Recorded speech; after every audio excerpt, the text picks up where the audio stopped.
नमस्कार। बीएड प्रथम वर्ष विषय हमारा हिंदी का शिक्षण शास्त्र, जिसके अंतर्गत कि हम लोग आज बात करेंगे भाषा अर्जन के सिद्धांत। भाषा का जो अर्जन विद्यार्थी कर रहे हैं उनमें किन सिद्धांतों, किन नियमों को अपनाना चाहिए। मतलब एक शिक्षक जब इन नियमों को अपनाएगा तो उससे क्या होगा कि बालक के अंतर्गत जो भाषा का अर्जन होगा वो सुचारू रूप से होगा, उनका जो विकास है वो अच्छी गति से होगा। क्योंकि बालक के अंदर भाषाई विकास करवाया जाता है तो उनके अंतर्गत कौशलों का विकास किया जाता है। सुनना, बोलना, लिखना, सुनना, बोलना, पढ़ना और लिखना, ये 4 कौशलों का विकास किया जाता है। अब इन 4 कौशलों पर आधारित जो भाषा का अर्जन किया जा रहा है उसके अंतर्गत एक अध्यापक है, जब इन सिद्धांतों को अपना लेगा तो बालक के अंदर जो भाषा का विकास है वो अच्छे तरीके से हो पाएगा। पहला है रुचि का सिद्धांत। रुचि का सिद्धांत, रुचि का सिद्धांत। अध्यापक, हम देखते हैं कि जो बालक जिस चीज में रुचि रखते हैं उसे बहुत अच्छे तरीके से सीख जाते हैं। जैसे कोई बच्चे जिनको कहानी सुनना बहुत पसंद है तो कहानी का वो श्रवण करते हुए उसको बोलना, व्यक्त करना, ठीक है, पढ़ना और आगे जाकर उससे संबंधित कहानियों की रचना करना वो सीखता है बालक। तो यहाँ पर क्या हुआ, बालक की जिस प्रकार की रुचि है उसी प्रकार से उसको भाषा का अर्जन करवाया गया। एक शिक्षक है वो विभिन्न गतिविधियों के आधार पर अपने शिक्षण कार्य को प्रभावी एवं रुचिकर बनाता है। और ये कहें कि भाषा अर्जन के अंतर्गत रुचि को अपनाते हुए अगर शिक्षण कार्य करवाया जाएगा तो वो शिक्षण कार्य प्रभावी होगा और भाषा का ज्ञान बालक है वो अच्छे तरीके से कर पाएंगे। तो रुचि के सिद्धांत को अपनाते हुए भाषा का अर्जन करवाया जाना चाहिए। दूसरा है सरल से कठिन की ओर। सरल से कठिन की और भाषा के अंतर्गत जैसे जैसे जो बालकों के जो कक्षा का स्तर बढ़ता है वैसे वैसे भाषा के अंदर जटिलताएं आती है।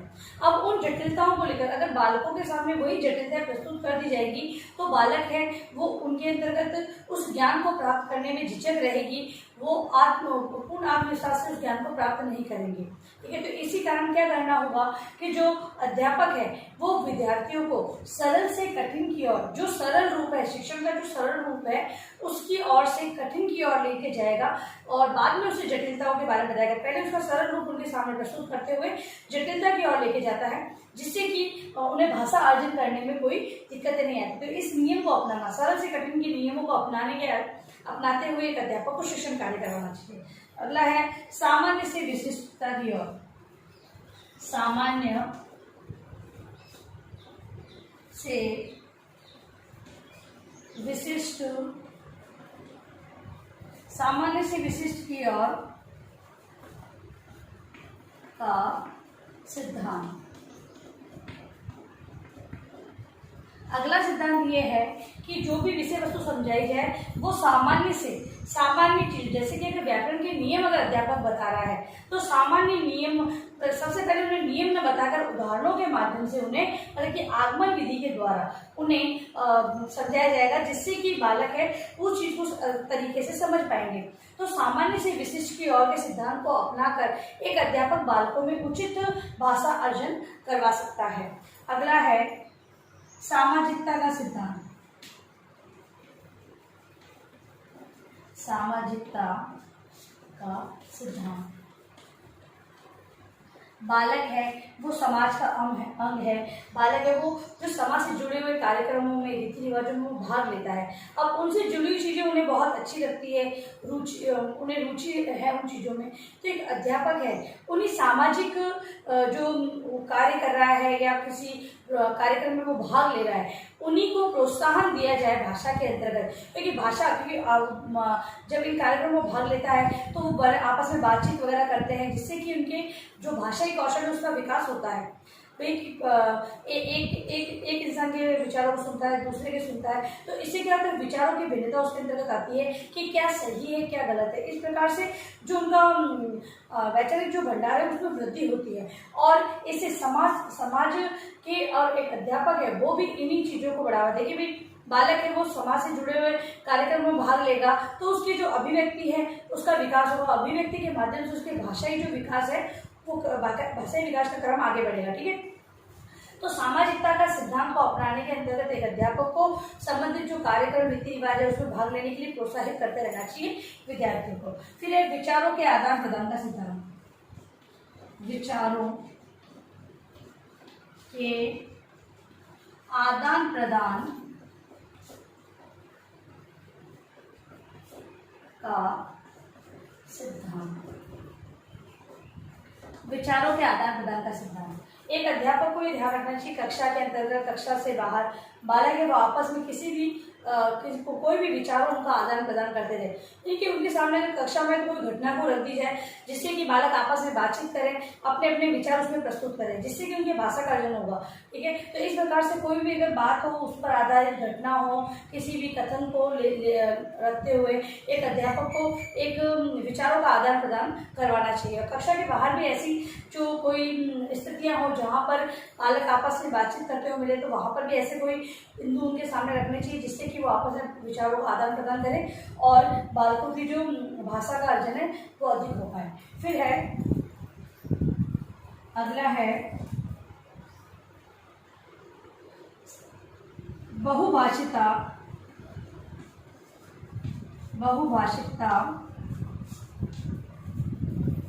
का सिद्धांत। एक अध्यापक अपने शिक्षण के अंदर बहुभाषिकता को अपनाए। बहुत सारी भाषाओं का जब बालकों को ज्ञान होगा तो वो उनके मतलब कि बालक है वो अपनी पारिवारिक संबंधित भाषा, मातृभाषा का प्रयोग करता है, क्षेत्रीय भाषा का किसी में प्रभाव रहता है, तो बालक के इन विचारों को अपनाते हुए कि वो जिस भाषा में वो अपना अध्यापक है कभी ऐसे विचार विमर्श कर रहे हैं और अध्यापक उन्हें अवसर दे रहा है कि आप अपनी बात को कहें। अब बात कहने में वो किसी और भाषा का प्रयोग कर रहा है तो अध्यापक उसे स्वीकारे, जिससे कि बहुभाषिता को जो वो अपनाएगा। पहली बात तो ये कि यहाँ पर आकर बालक का अगर वो उस भाषा को अपनाया नहीं जाएगा तो वो अपने विचार प्रस्तुत नहीं कर पाएगा, और विचार प्रस्तुत नहीं कर पाएगा तो वो अपनी बात को नहीं कहने के कारण उसका जो भाषा का अर्जन है वो कम होगा। ठीक है, तो अध्यापक ऐसे अवसर प्रदान करेगा जिस भी भाषा में वो अपने विचार प्रस्तुत करना चाहता है उस भाषा में उसे विचार प्रस्तुत करने दे, जिससे कि यहाँ पर एक अध्यापक बहुभाषिता को अपनाते हुए अपने शिक्षण के अंदर बालकों का भाषा अर्जन के अंतर्गत वृद्धि कर सकता है। फिर है विविध विधाओं का ज्ञान का सिद्धांत। विविध विधाओं के ज्ञान का सिद्धांत। विभिन्न विधाओं के ज्ञान का सिद्धांत। अब जो अध्यापक है वो बालकों में विभिन्न विधाओं के ज्ञान को प्रस्तुत करेगा, क्योंकि हम शिक्षण के अंतर्गत तो जो भाषा की बात करें तो भाषा के अंतर्गत तो सभी विधाओं से संबंधित पाठों का समावेश किया जाता है।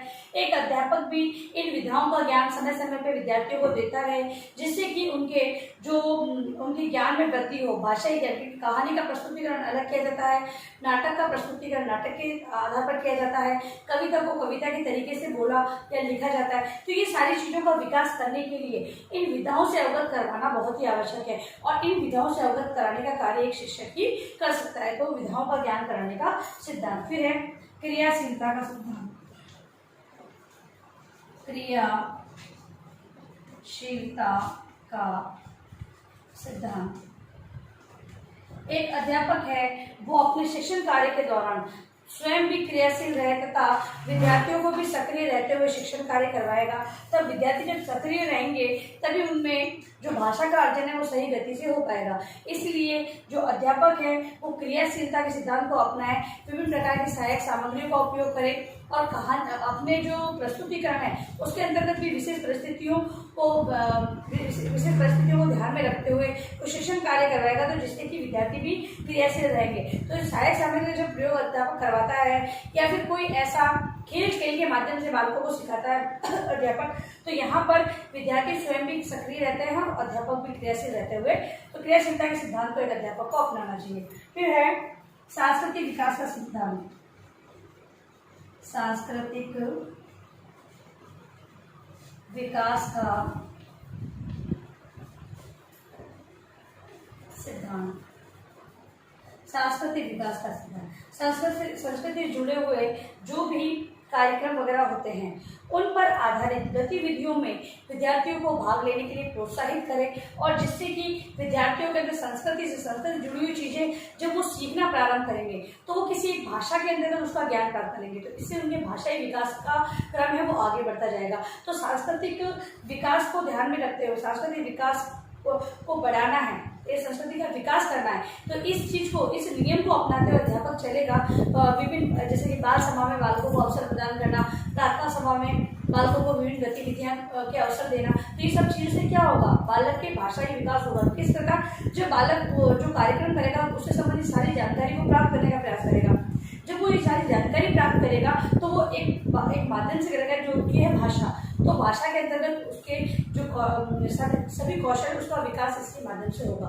तो भाषा के अर्जन के लिए सांस्कृतिक विकास सिद्धांत को भी अपनाना होगा। फिर है अभिव्यक्ति का सिद्धांत। अभिव्यक्ति का सिद्धांत, अभिव्यक्ति का सिद्धांत, एक शिक्षक है वो अपने जो संपूर्ण शिक्षण कार्य है वो बालकों को अभिव्यक्त करते हुए, लिखित या मौखिक रूप में अभिव्यक्त करते हुए जब बताएगा तो विद्यार्थियों को समझ में आएगा। ऐसा नहीं कि भी अपने कार्यभार अतिरिक्त कार्यभार होने के कारण वो सारा कार्य बालकों पर ही छोड़ दे तो विद्यार्थियों को समझ में नहीं आने वाला। इसीलिए एक अध्यापक है, अगर कविता है तो कविता को किस प्रकार लय गति से गाया जाता है, अभिव्यक्त किस प्रकार किया जाता है, तो वो सारी चीजें एक अध्यापक है वो गाकर बताएगा तभी बालकों को समझ में आएगा। तो इस प्रकार से इन सिद्धांतों को अपनाते हुए एक अध्यापक है वो बालकों के अंदर उचित भाषा को अर्जित करवा सकता है। तो भाषा अर्जन के इन सिद्धांतों को अपनाते हुए शिक्षक अपने शिक्षण कार्य को रुचिकर और प्रभावी बना सकता है। तो इस प्रकार से हमने आज भाषा अर्जन के सिद्धांतों के बारे में जाना। इसी को गृह कार्य के रूप में लिखें। गृह कार्य प्रश्न, भाषा अर्जन के